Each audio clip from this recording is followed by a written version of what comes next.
Allez, bonjour à tous, j'espère que vous allez bien. Aujourd'hui, on va faire une analyse technique de Matic. Donc, on verra sur du long terme si on est toujours dans une bonne zone de localisation, les retracements à surveiller, où est-ce qu'on pourrait aller lors du prochain cycle, si on fait un nouvel attach, quelles sont des extensions qu'on pourrait mettre, et on ira voir également sur l'intraday et sur du swing, est-ce qu'on a des opportunités pour se positionner.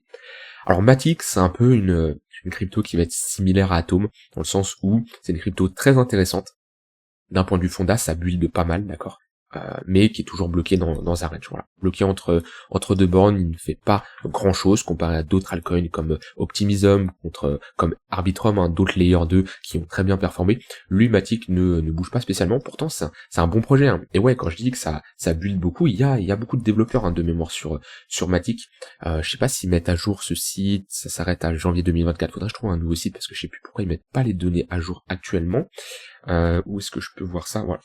Voilà. On a Polygon qui est le troisième écosystème avec le plus de développeurs. Donc ça bulle pas mal chez Polygon. Et même d'un point de vue token mix, on a tous les jetons qui sont en distribution. Donc c'est vraiment un projet pour moi qui a tout pour performer. Voilà, on est sur 100% de la supply en circulation. Alors il y a d'autres layers 2 qui sont bien entendu intéressants, hein, des Optimism, des Arbitrum. C'est des projets qui peuvent performer. Alors bien sûr, on sera pas sur des projets que ce soit pour Matic qui vont faire un x50, c'est pas possible. Pourquoi? Parce que la capitalisation boursière est trop importante, d'accord. Voilà, on n'est pas sur des small caps qui pourraient faire un x50 comme ça, non, c'est pas possible, mais on est quand même sur des projets selon moi très intéressants, comme je dis, ça build beaucoup, on a clairement toute l'offre qui est en circulation, ici, comparé à d'autres projets comme Arbitrum, Optimism, où c'est l'inverse, hein, c'est des projets qui viennent de naître, on va dire, on a tout l'offre qui est encore à libérer. Donc Matic, selon moi, a vraiment une avance sur la plupart de ses concurrents. Donc ses concurrents, quand je dis ses concurrents layer 2. Maintenant, c'est vrai que voilà, le projet est intéressant, la token mix est intéressante, le contexte aussi avec l'ETF spot qui est accepté, voilà, c'est pour moi tout ce contexte-là est bullish pour les cryptos qui vont se rattacher un peu à Ether, donc surtout les layer 2. Et voilà, pour moi, Matic fait partie des cryptos qui sont très intéressantes à surveiller. Maintenant, oui, d'un point de vue technique, ça ne bouge pas. Ça ne bouge pas. Alors, comment on peut dire pourquoi ça ne bouge pas? Parce qu'il y a pas d'acheteur, parce qu'il n'y a pas de demande, hein. C'est comme ça, hein. Qu'est-ce qui fait bouger le prix? C'est une demande qui est supérieure à l'offre, d'accord? Maintenant, voilà, est-ce que ça va bouger plus tard? Est-ce que, pour moi, c'est là où est-ce que vous investissez parce que vous avez des convictions d'un point de vue fondamental, ou est-ce que vous vous positionnez d'un point de vue technique? Il y a clairement, c'est totalement différent l'approche. Maintenant, actuellement, d'un point de vue localisation, on est toujours sur une bonne zone de localisation. On avait eu un très bon rejet sur les 0,886. Matic qui a très bien performé d'ailleurs pendant que le BTC ne faisait pas grand chose, hein. On était passé de 0,4 ici à 1,5, on avait fait un x3, et actuellement voilà, on est bloqué dans notre range, avec une borne basse. Tac, de toute façon je peux mettre un volume profile ici, je vais être plus précis. Alors ici je suis sur crypto, on va aller sur Binance, ça sera plus simple. Voilà, les niveaux ils sont très simples. On a une value area low aux alentours des 60 centimes de dollars, une value area high aux alentours des 1 dollar. On est bloqué entre ces deux extrémités là. Donc là, il y a plusieurs approches. Il y a ceux qui vont chercher à se positionner pour du long terme. Selon moi, pour du long terme, on est toujours dans une bonne zone de localisation, d'accord, vu qu'on est clairement au niveau de nos 0,786. Voilà, on est dans notre zone de rechargement long terme. On est également sur un assez gros niveau de support. Moi, c'est là où j'ai le plus accumulé de Matic, hein. D'ailleurs, je m'y suis pris un peu tard sur Matic parce que j'avais, j'avais sous-estimé le projet, mais je m'étais pas intéressé plus que ça. Et sur Matic, je suis beaucoup rentré ici, hein. Ici. J'ai eu beaucoup d'entrées. Matic, ça doit représenter à peu près 5-6% de mon wallet long terme. Et voilà, actuellement, on est toujours dans une très bonne zone de localisation. Maintenant, si vous avez une approche long terme, là, oui, on est dans des zones d'accumulation. Maintenant, voilà, quand vous investissez d'un point de vue long terme, faut pas vous dire, je suis pressé, faut absolument que Matic pump dans 2 mois parce que j'ai mis toutes mes économies dedans et je vais être bloqué parce que j'ai besoin de récupérer. Non, à partir du moment où vous investissez de l'argent sur du long terme, d'accord, c'est de l'argent que vous pouvez vous dire que voilà, pendant des mois, voire peut-être des années, il va pas être bloqué. Vous pouvez revendre à tout moment, bien entendu, mais voilà, le but quand vous positionnez sur du long terme, c'est que vous avez une horizon de temps long terme, d'accord, c'est pas vous investissez et demain le projet va faire x2, x3. Alors il y a des projets qui font ça, bien sûr, c'est juste vous avez le timing, vous avez un peu de chance quand même, faut l'avouer, mais si vous positionnez sur du long terme, c'est pour bien entendu être patient, d'accord, sinon vous allez sur de l'intraday, sur du swing, faut être patient quand même, mais c'est un horizon de temps qui est différent, mais voilà, globalement on est dans une bonne zone de localisation sur du long terme. Maintenant si on a un retracement, un peu plus important, on peut s'attendre à un retracement au moins dans la zone de rechargement de short minimum pour le prochain bull market. Moi j'ai des targets où, selon moi, Matic a le potentiel d'aller faire un nouvel ATH, mais déjà vers les 0,118 c'est ici une très bonne zone de résistance. Vers les 2$, on serait à peu près sur un x3 à partir de maintenant. Ouais, 0,118 c'est un gros niveau à passer. On a également un niveau important à passer qui est ici. On a pas mal de fois à consolider, hein, c'est notre haut de range, hein, globalement, où on a fait des déviations à la hausse, on voit qu'on n'a pas réussi à repartir au moment où on a break. Ici on avait flip cette zone de résistance en support, mais on n'est pas reparti. Ici on l'a directement réintégré. Pour le moment, on va dire qu'on joue entre ces deux bandes. Ensuite, il n'y a pas grand chose. Si on break les 0,118, pour moi on aura de grandes chances d'aller faire un nouvel ATH. Et là, dans ce cas-là, on peut mettre des extensions de Fibo, ce qui nous donnerait un Matic entre les 4,5 et les 5,5 $, ce qui ferait à partir de maintenant environ un x7, voire ouais, on sera à peu près sur un x7, ce qui nous donnerait d'un point de vue capitalisation boursière 42 milliards. Ça peut faire un peu beaucoup, ça va dépendre de comment le marché se comporte.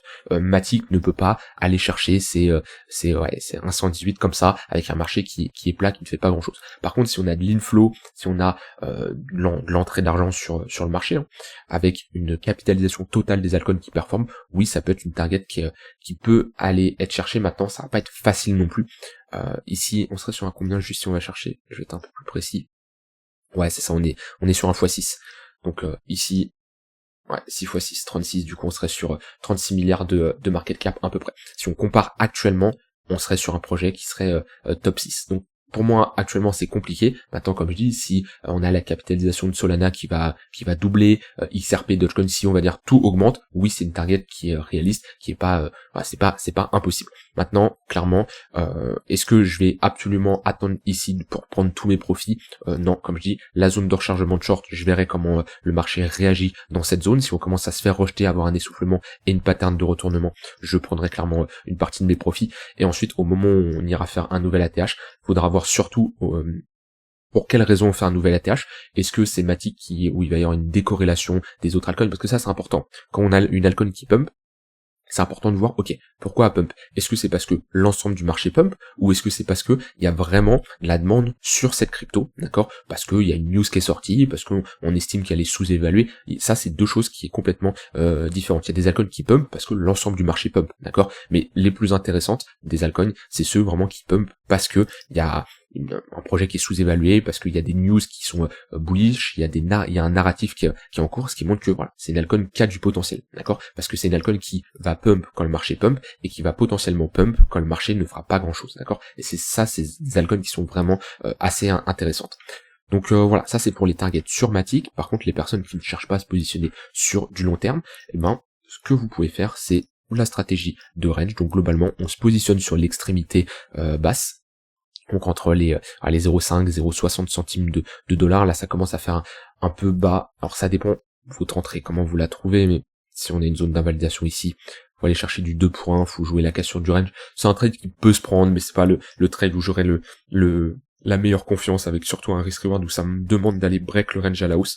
Si on avait fait ce genre de range un peu plus bas, ça aurait été beaucoup plus intéressant, selon moi, pour rentrer en position. Donc là, on est sur un niveau clé. Hein. Si on se raffranchit de ce niveau-là, donc globalement les 0,77-78 centimes de dollars, déjà là, on validerait une pattern de retournement. Donc il y a une structure en W, donc on verrait peut-être mieux en 3 jours. Ouais, globalement, on a ici une bataille entre des acheteurs et des vendeurs. Et si on break à la hausse, bah c'est bullish, hein, parce qu'on a des vendeurs qui auront la tête sous l'eau, qui pourront potentiellement clôturer leur position par la suite, et on pourrait s'attendre à une bonne réaction du marché, hein, parce que des gens qui ont la tête sous l'eau, des shorts du coup qui clôturent leur position, ils rachètent leur position, et ça bien entendu c'est bullish pour la suite. Plus le fait de réintégrer ce niveau-là, hein, on aurait de grandes chances d'aller chercher une autre extrémité haute, hein, qui est à peu près par là vers les 1$. Alors à chaque fois qu'on a fait, dès qu'on est repassé au-dessus de ce niveau-là, on était chercher la borne opposée. Voilà, là on a flip, hein, cette zone de support, on était recherché. Et voilà, à chaque fois on consolide autour de ce niveau-là. Donc pour moi, si on a une clôture daily, hein, au-dessus de ce niveau-là, la prochaine zone c'est celle-ci. Maintenant, voilà, est-ce qu'on va rejeter ici, est-ce qu'on va casser? Ça je peux pas le savoir à l'avance. Ce qu'il faudra surveiller, c'est pareil, on s'adapte en fonction de ce que le marché nous donne. Ça sert à d'anticiper à l'avance une cassure, on peut pas le savoir. Et je vous le dis, entre nous, personne ne peut savoir ce qui va se passer par la suite, comment Matic va réagir, d'accord? Et ce qu'il faut, c'est au moment où on y sera, si on y va, comment là le marché va réagir, comment là le marché va se comporter. Et c'est ça, hein, entre quelqu'un qui trade juste pour essayer d'avoir raison, juste comme ça pour son ego personnel, qui fait plein de schémas sur sa chart qui ne sert absolument à rien. Non, ça sert à d'anticiper des choses où on n'a aucun contrôle. Actuellement, on n'a jamais le contrôle, de toute façon c'est le marché qui décide. Ce qui compte, c'est, voilà, au moment où on y va, là on réagit, comme on réagit en fonction de ce que le marché nous donne. Ça n'empêche qu'on ne peut pas faire le travail en avance, travailler nos charts, donc tracer nos zones d'intervention, analyser bien sûr nos charts, mais tant qu'on n'arrive pas sur des zones qui nous intéressent, on ne peut pas anticiper à l'avance ce que le marché va faire. Et c'est quand on sera sur ces zones-là que là on agit en fonction de ce que le marché nous montre.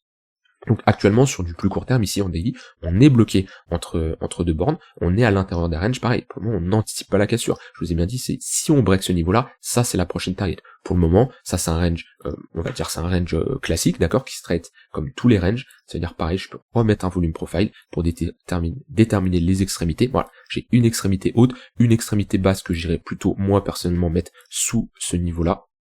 Hop, et voilà, on a notre borne basse, notre borne haute, on cherche des shorts dans la borne haute et on cherche des achats dans la borne basse. Sachant que techniquement, on vient d'une dynamique baissière, on est précédé d'une baisse, on a plus de chances techniquement d'avoir un range qui continue sa baisse. Maintenant, vu qu'on est sur un gros niveau de support, on va dire que ça s'équilibre. Mais ouais, chercher des shorts sur la borne haute, c'est intéressant pour prendre des profils milieu de range, voire bas de range. Actuellement, on est dans le pire endroit. Le milieu de range, c'est l'endroit où moi j'ai envie de rien de faire parce que il n'y a pas d'opportunité. C'est-à-dire que si vous rentrez ici, soit vous avez un setup, une stratégie qui tourne autour du milieu de range, d'accord, où vous cherchez une entrée avec une zone de validation assez serrée pour rechercher la borne haute. Mais ouais, en général, c'est une zone qui est compliquée parce que est-ce qu'on est en dessous du milieu de range, est-ce qu'on est au-dessus, donc est-ce qu'on va plutôt chercher des shorts pour aller chercher la borne basse, est-ce qu'on va chercher des longues pour aller chercher la borne haute, c'est compliqué, d'accord. On est revenu chercher ce petit déséquilibre là, on a une petite LVN, voilà, on a une bonne réaction dessus à l'intérieur du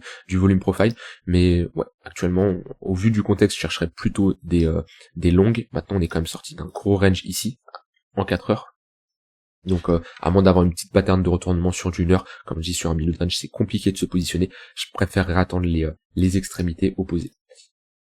Si je regarde les moyennes mobiles, ouais, on a un 4 heures qui est toujours baissé, qui commence à être plat. On a un tunnel 4 heures qui commence à être plat, c'est-à-dire qu'on arrive dans un range qui commence à être mature au moins sur du 4 heures daily, hein. Là, ça fait un moment qu'on est à l'intérieur de ce range-là. Et là, on a, sur du court terme, on a 15 minutes qui crossent le 1 heure à la baisse. Donc ouais, sur l'intraday, c'est plutôt des shorts que je chercherais, même si, voilà, on est, comme je dis, sur un niveau de support quand même, vers le milieu de range. Mais ouais, compliqué de chercher des longues ici alors qu'on a fait une pattern de top. On a sûrement un MACD vendeur. Ouais, on a un MACD vendeur. Donc là, ouais, non, là, chercher des longues, c'est clairement compliqué. Les pullbacks, par contre, dans le tunnel 15 minutes, ça peut être des opportunités de short pour jouer un prolongement de notre tendance qui est baissière ici en 1 heure. Là, on est baissier. Hop, creuse ça, mais bien entendu de plus en plus bas. Donc ne cherchez pas à faire de la contre-tendance. Celui qui s'est positionné tout en bas ici, bah il a eu clairement de la chance, d'accord. N'essayez pas de timer ce genre de bottom. Cherchez juste à jouer des mouvements de grande amplitude. Pour ça, faut être dans le sens d'une tendance. Alors, il y en a qui sont ce qu'on appelle contrariens, c'est-à-dire qui se placent à l'encontre de tout le monde, d'accord, qui font de la contre-tendance. Par contre, voilà, vous aurez un win rate beaucoup plus faible, parce qu'il y aura plus de chances que le marché vous donne tort. Par contre, quand le marché vous donne raison, là, faut compenser avec des gains qui seront largement plus élevés que vos pertes. Si vous êtes contrarien, vous faites de la contre-tendance et vous avez un risk-reward de 1 pour 1, voire même 2 pour 1, ça marche pas. Là-dessus, il faut aller chercher du risk-reward de 4, 5, 6 pour 1, d'accord, parce que votre win rate va être relativement faible. Ça, c'est important. Je dis, j'ai rien contre la contre-tendance, je n'en fais absolument pas. Il y en a qui en font, tant mieux. Par contre, ceux qui en font, ceux qui veulent être rentables, je vous conseille d'avoir un win rate un risk reward qui va compenser votre win rate qui est faible. Vous pouvez pas faire de la contre-tendance avec un risk reward aussi faible. Voilà pour Matic, rien d'autre à ajouter. Ouais, comme je dis, on a une charte qui est toujours dans sa phase de consolidation. Cette charte me fait quand même penser un peu à Optimism. Hop. Ah, c'est similaire, je trouve que Optimism, il y a plus de volat, mais si je compare, hop, ouais, on est quand même sur quelque chose de similaire, hein. On a ici notre pattern de retournement, notre W, notre premier pump, c'est juste Optimism a largement plus performé, notre petit retracement qui est ici, notre second pump, ouais, c'est juste que c'est une charte qui est fortement similaire, pareil on voit, hein, ici on pose un top parfaitement au même endroit, la différence c'est que Optimism performe mieux et retrace plus, hein, parce que là sur Matic, on a pris quoi, au plus bas un moins 52%, Optimism de mémoire on a pris un moins 60 à ce niveau-là. Hop. Là, moins 62. Après c'est normal au vu du market cap, mais la charte, ouais, Optimism c'est un peu acheter du Matic avec beaucoup plus de volatilité. Voilà, rien d'autre à ajouter, n'hésitez pas à me dire ce que vous en pensez de Matic, du contexte actuellement au niveau des layers 2. Si vous voulez vous former, que ça soit d'un point de vue trading ou d'un point de vue investissement, créer son portefeuille sur du long terme, vous avez 2 programmes ici qui vous permettront d'être 100% autonome, prendre les bonnes décisions et être rentable sur les marchés. Je vous mets les liens en description et je vous souhaite une très bonne fin de journée.